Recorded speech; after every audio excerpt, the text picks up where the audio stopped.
The Hebrew language is referred to as the Holy Tongue. In Hebrew, it's called Lashon HaKodesh, the Holy Tongue. So the question is, why is the Hebrew language referred to as the Holy Tongue? Other languages are not in any way ever have any relevance to the Holy Tongue. So Nachmanides, Ramban writes in his introduction that because the Hebrew language is God's language, and God is the source of everything, all holiness, so because this is his language, therefore it's referred to as the Holy Tongue. God, anything God is associated with is holy. The land of Israel is called the Holy Land because that's where his presence is. Therefore, it's referred to as the Holy Tongue. The first language of humanity was the Hebrew language. We read in the Torah about the building of the Tower of Babel when the 70 root families had gotten together and they tried to launch a mutiny against God, and they were going to build this tower and rebel against God through this tower, the 70 root nations. And the Torah goes out of its way to tell us what unified them, because they were of common language. Since they spoke one language, therefore, that was the basis for their unification. That's why there was such a cohesive group that they were bent, all in agreement, we have to rebel against God. What does God do? He comes and he evaluates the situation and he disperses them. The 70 nations were dispersed. And as a result of this dispersion, the project stopped. How did he stop the project? So the Midrash tells us that initially they were able to communicate with one another. And because they all spoke the same language, and that's what unified them. So God confused their language. He confused their language. Each person, each one of these families assumed another language, and they weren't able to communicate with one another. And because there was a lack of communication, that brought the project to a halt, because there was no communication. So initially, what caused the unification? Same language. What disrupted it was there was no communication, because now is the beginning of the 70 languages, which the 70 families are identified as the root nations of existence. This is when they took on that status of root nations. Each nation has its own language. So when they speak about language developing over centuries, over millennia, it may develop with other words, refinement, but the root, the basis for language, every one of these 70 language, this is something God put in their minds and embedded in their psyche and their mental state, their intellect, that they speak differently. They speak a different language, and they couldn't communicate. And Rashi cites the Midrash. One person asked for an axe, the other person asked for a pail, and because they couldn't understand one another, there was a level of frustration, they began killing one another. And therefore, that brought it to a halt. So I asked the question. People are not able to verbally communicate, but through motions, hand motions, facial motions, pointing to certain things, you're able to communicate.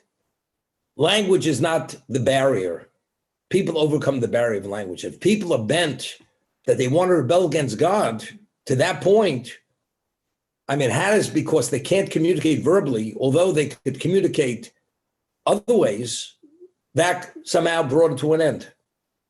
To the point that there was a level of frustration that it was disrupted because there was internal fighting. Why? Okay. So there's a question which is asked. Nebuchadnezzar, the Babylonian emperor, is the one who destroyed the first temple. And the Jews were exiled to Babylon. We spent 70 years there. So the prophet says that because you destroyed my temple and you exiled my children, and the Talmud quotes a verse that because you did that, you will not have a descendant to continue your line. You will not have a language any longer. The Babylonian language will come to an end. So who is the end of the line of Nebuchadnezzar, the Babylonian emperor? Vashti, the story of Purim, who was the queen of Achashverosh, who was the Persian emperor, who reigned the world supreme. She was the last descendant of Achashverosh. And we know the story. Achashverosh, on the seventh day of his celebration of his inauguration of king, he made a request of his wife to come. She spoke disrespectfully to him. And what did he do? He had her killed. That was the end of the line. When Achashverosh killed Vashti, that was a fulfillment of what God said through the prophet, your line will come to an end. What about the language coming to an end? So you'd say, well, people no longer speak Babylonian. So the commentators ask, this is the year 1050, 1100. People still speak Babylonian. So if they still speak Babylonian, that part of the prophecy was never fulfilled. But the Talmud says it came to an end. Where did it come to an end? So one of the commentators answers that it's not referring to the Babylonian language, but rather it's referring to, there was a dialect that was spoken only by the royalty of Babylon. That dialect would become forgotten, but the language remains in place. The vernacular which the commoner speaks, that language will continue to be spoken. However, the Maharal of Prague explains it differently. He explains it differently.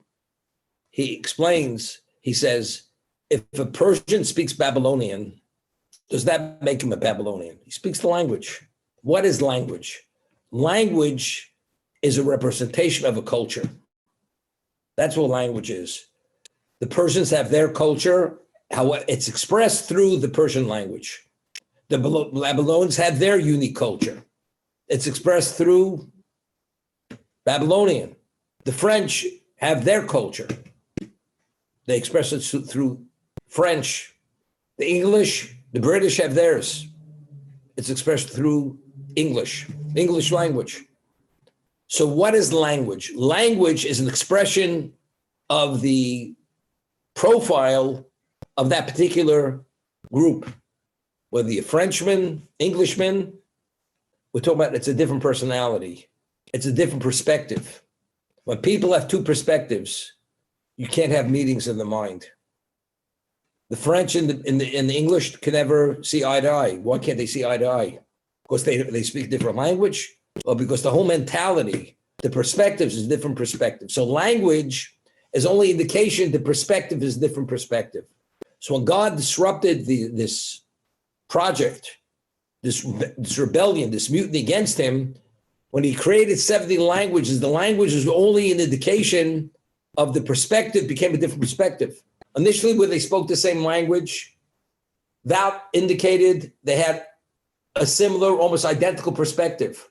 We all have meeting in the minds because we see things similarly. But now that God gave each one another language, and language is an expression of that ethnic group or that culture, we see things differently. We can't agree on anything. As a result of that, when it says one asked for this and one asked for that, they became frustrated. They started to kill one another. It's not because they couldn't communicate. They could communicate. But the communication initially, which was embraced and valued, they can't agree on anything because they couldn't agree on anything. And what was the proof that the perspective changed is because each one had his own language. Because language is an expression of the perspective of the culture. That's the understanding. So initially, so that is the meaning what the prophet said, that because he destroyed the temple, Nebuchadnezzar, the Babylonians, the language will be forgotten, meaning that perspective, which represents the Babylonian perspective, will come to an end. That perspective that will no longer exist. So anybody who speaks Babylonian, it's no longer expressing the Babylonian perspective, but rather it's a Persian perspective expressed through the Babylonian language. It's like if a person speaks Farsi, it doesn't make him into a Persian. He could be an American, except he's bilingual, trilingual, how many languages he knows. He speaks the language, but that has nothing to do with who he himself is. So according to this principle, when God originally created the world and was saying the Hebrew language is called Lashon HaKodesh, it is the Hebrew tongue because it's God's language. So if all humanity initially, before there was this presentation of languages, which disrupted the mutiny with the Tower of Babel, what does that mean if they all spoke the same language? All speaking the same language means they have a similar perspective. And so if all humanity spoke the Hebrew language, the holy tongue, what does that mean? That means that perspective is rooted in some degree of holiness. Because if language is an expression of God, and that displays some aspect of God's godliness, so if man speaks that language, what is primary in that person? It's his godliness. It's a soul, which initially was the intention of creation. Before Adam ate of the tree of knowledge, what was the thrust of his value? The thrust of his value was his spirituality, because he went and ingested the tree of knowledge, the fruit, which is unadulterated evil. He became totally confused and diminished and limited, but he still spoke the language. So all humanity still spoke the language. That means they still had that spark of holiness within them, and therefore the perspective was similar. They may have been off, but the perspective there's still relevance to understanding who God is. Whether they want to submit to him, that's a different story. Submit is a different issue. That there's no submission. They defied him. They spiritually try to expunge any level, to purge any level of God's presence in the world. But that has nothing to do with who they were. They still had that trace of spirituality within them, and proof of that was that they still spoke Hebrew, which is an expression of the perspective, and the perspective is rooted in their soul, which is that spiritual component within the human being. That's the understanding. So if God initially created the world with the Hebrew language, as it says, with the spirituality within the letters of the Hebrew alphabet, which they themselves are letters which the God's unpronounceable names are made up of those letters, that means there's innate, unlimited spiritual energy in those letters. And that's the Hebrew language. We're talking about the Hebrew alphabet. All creation came through those letters. So man, who was a consequence of that creation, where does he emanate from? He emanates, it's God's will. He willed their existence. But again, the language, what does the language confirm? What was originally the objective of existence? What precipitated it? That man should achieve a perfect level of spirituality to be worthy of having a relationship with God himself, which is the source of everything. Unfortunately, it was derailed by Adam eating the tree of knowledge. But even afterwards, the language was still Hebrew until the Tower of Babel, where things became disrupted. And at that point, God says, you've snuffed out every aspect of your spirituality by assuming this rebellion, this mutiny. Therefore, you express things differently now. You no longer express things in Hebrew. No longer the Hebrew language. It's interesting. The Midrash tells us, we know that Abraham, and it's based on a verse of this week's reading, at the age of 3, came to recognize God. At first 3 years of his life, he was a pagan. He didn't know God existed.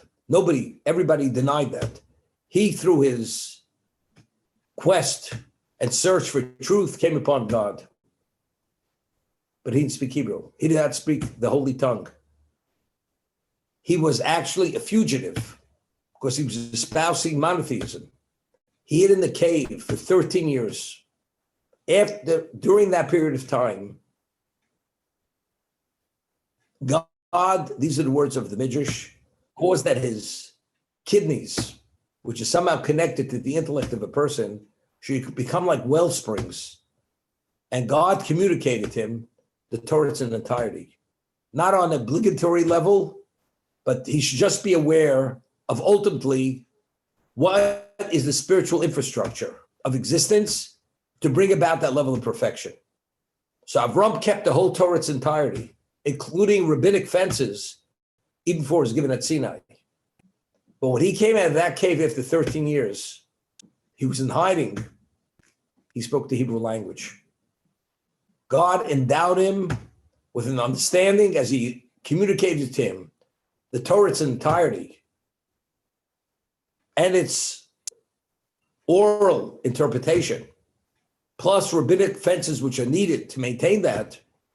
He also communicated to him the ability to speak the Hebrew language.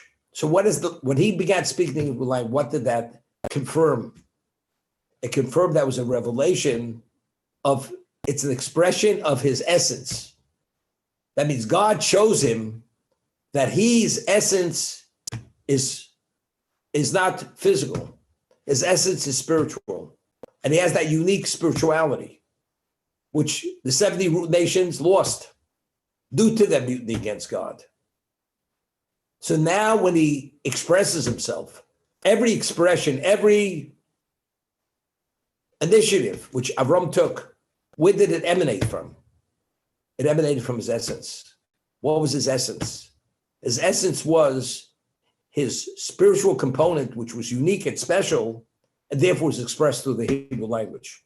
The Hebrew language was a confirmation of what he achieved within himself, that there was a level of transition or metamorphosis takes place, that he has a different dimension of soul. There's a question whether a Noahide, which are all the non-Jews are classified as Noahides, when they die, do their remains generate spiritual contamination, which is the Thavish of dead, even if you're not in direct contact with them? Just being under the same roof with them, you become contaminated, which is the law by every Jew. But there's an argument, what about a non-Jew? So the Talmud tells us a story that there was one of the rabbis in the Talmud. He went to the tomb of Machpelah. That's where the patriarchs are buried. And he marked from above the exact location where Avram's grave is beneath, where Sarah, the matriarch, where her grave is. And each one of the graves was marked. Why would they marked it? It's because Kohanim, if they should travel over that location, they should know exactly where the grave is, not to be contaminated. Because if you go over a grave, although you're not coming in contact with the remains, you become contaminated. So the commentators ask, but if you tell me that a Noahide doesn't contaminate, why did he have to identify the grave from above, that the Kohen should not pass over the grave? Since the patriarchs themselves, their classification were Noahides, a Noahide doesn't contaminate only upon contact, not if you pass over the grave or you're under the same roof. That's the question one of the commentators asks. And what he answers is, why does Reb Shimon Yochai, why is he of the opinion that a non-Jew does not contaminate under the same roof or when you pass over the grave? Because the Torah tells us regarding the laws of contamination of the dead, where it discusses the law of the red heifer, that only through the ritual red heifer could you be relieved of this contamination. It says, Zos Toras ha'odam. This is the law of the Odom. Odom means Adam. Zos Toras ha'odam. Zos ha'Torah. Adam ki yom spoil. This is the law of spiritual impurity of the dead. Adam ki yom spoil. The Adam who passes away and he's in a tent and there's a covering. If you enter the tent, you become contaminated. So Reb Shimon says the classification of the Jew, which we discussed at length, at Sinai is Adam. We are classified as Adam because Adam was disenfranchised. He's no longer Adam. We are the Adam. You are Adam, they are not Adam. So it says, who passes away in the tent, which creates this intense spirituality that even not upon contact you become contaminated. That's only the person whose classification is Adam. So the commentators ask, pre-Sinai, the Jews were not Adam. So if that's the case, Avram Avinu, Abraham the patriarch, if his classification is not Adam, and only Adam contaminates when you go over the grave, so why did this great rabbi have to mark the grave from above if you only contaminate upon direct contact? So on that, he answers, this is Tosis, that's the glosses on the page, answers, he cites a verse that Avram Avinu, Avram, the founding father of the Jewish people, cites a verse, even pre-Sinai is called Ha'odam HaGadol, the great Adam. He was able to achieve a level of spiritual dimension, Ha'odam HaGadol. So although everybody followed, that classification was not Adam, and therefore they would only contaminate upon contact, Avram, who's Ha'odam HaGadol, the great Adam, he contaminates even if you pass over the grave. Therefore, the great rabbi, had to mark the grave from above. So if a Kohen passes over, he should not become contaminated. He'll detour that location. That's the understanding. So what do we see? Avram spoke Hebrew. If we're saying language is the expression of the essence of the person, the 70 root nations, each one has its language, which is an expression of that perspective. And the perspective is rooted in the makeup, the spiritual makeup of that particular family. They're no longer called families. They're called nations. These are the 70 root nations. Avram, at that time, he still had, although initially he was born into a family which is compared to darkness, the Midrash cites a verse, Avram was light from darkness. Who could extract light from darkness? If it's pitch dark, intensely dark, how do you extract light from that? God is able to do that. So meaning, and it says Avram's father was Terach. He was an evil man. Avram coming from Terach is like extracting light from darkness. He's a new creation. He was endowed with something which, if you trace it, there's no origin. It doesn't go back to his father. Therefore, Avram is what? He is that great Adam. And the Torah tells us regarding contamination. So he already, through his language, was a confirmation that every aspect of his being was connected to spirituality. That's why he spoke Hebrew. As I said, Hebrew is God's language. We pray in Hebrew. If you have no choice, you pray in another language. But the ultimate value of prayer is if we say it in Hebrew.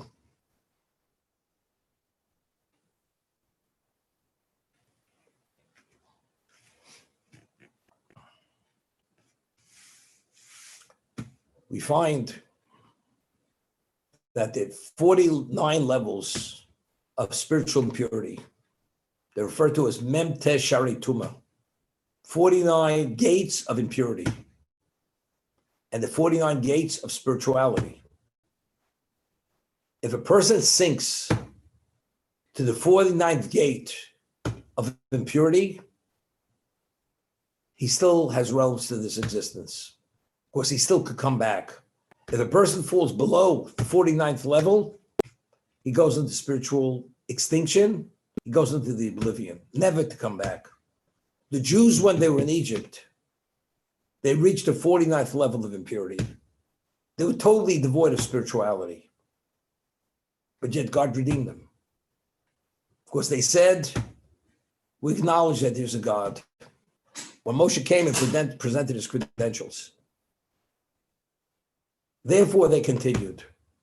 But why did they not fall below that 49th level to go into spiritual oblivion? The Midrash tells us the Jews, why did they merit redemption? Because they had three overt characteristics. They did not change their language. Within 210 years, the Jews still spoke Hebrew, which is the language of the Jew. They retained their attire. Their dress was Jewish attire. And thirdly, they did not change their names. They didn't want to become totally acculturated, to assume Egyptian names. The names were Hebrew names, were Jewish names. And because of that, they maintained these three areas, the language, the name, and the attire. Therefore, they merit redemption. Why? Well, everything's identity. If you feel Jewish, we talk about coming back. You don't even feel Jewish because you don't want your name to be identified as a Jew. And you don't want your garments to be identified, your clothing, and not the language. If that's the case, you've cut yourself off totally. But it's more than that.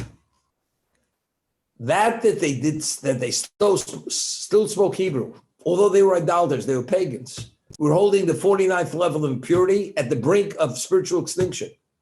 But that we still spoke Hebrew, what does that say? That speaks volumes that the spiritual spark, which represents the spirituality of the Jew, is still within us. If it's still there, it could be ignited. And it was ignited. How was it ignited? When they brought the Paschal lamb, what we call the Korban Pesach in Egypt, and they followed God's instruction to the detail, putting the blood on the lintel, on the doorposts, not to leave the house, and so on and so forth, that involvement actually generated tremendous spirituality.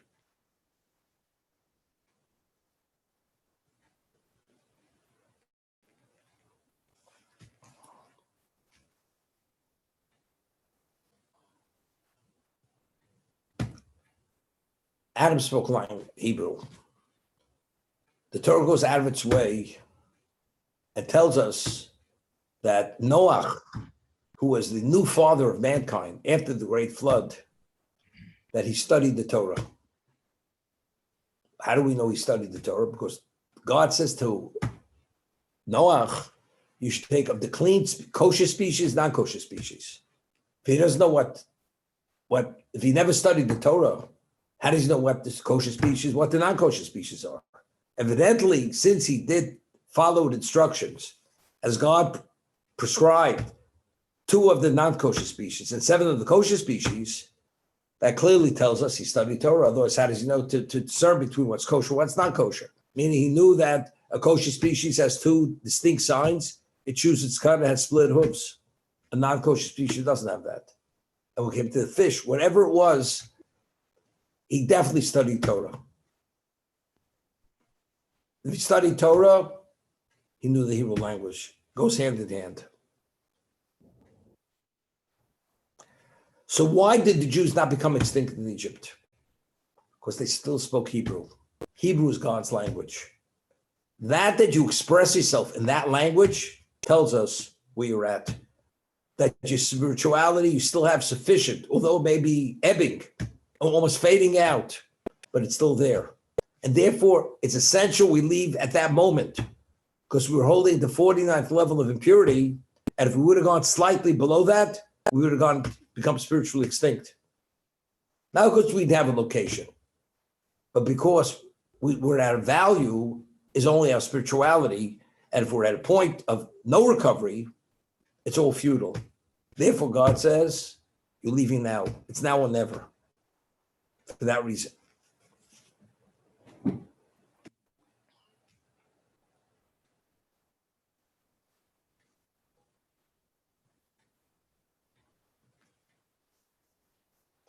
Adam was created as a single unit. He did not have a counterpart initially. It was only afterwards, we read the story, a trance came upon him, a deep sleep, and God took his appendage and created a woman and brought him a wife. But initially, he was created by himself. Every living creature, species, has a male and has a female. Adam did not. What's the takeaway from this? Adam had a phenomenal mind. As it says, he saw from one end of the world to the other. When he was created without a helpmate, without a spouse, he looked at the world and said, it's just unbelievable. Firstly, the Adam, everything is for him. Because as I explained, that if you commission somebody to be an architect and hire the masons and so on and so forth, what does that say? Who is that all for? It's for the resident, the one who commissioned him. Adam being the end of creation, what does that say? What is the value of creation? The value of creation is the value of man. If he has no value, then creation has no value.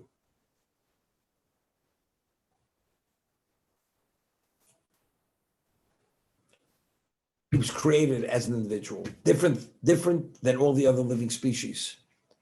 So the Mishnah tells us, you know what the takeaway is? When you look at this world, you say, B'shvili nivro. This world in its entirety was created for me. That's the intelligent takeaway. Adam's the only intellectual creature walking the face of the earth. And he knows exactly how to develop it and how to build it. So what is a person supposed to say? B'shvili nivro. The world was created for me to do whatever I want with this world. Or the other side of the coin is, the world was created for me. So if you believe that there's a creator, what does that say in terms of the level of responsibility we have to invest in ourselves and our lives through the world? Because with anything less than that, we can't achieve God's interest in this existence, which is ultimately to have remorse for the wrong and commit yourself to the right. Okay, we're going to stop here. Anybody wants to ask any questions?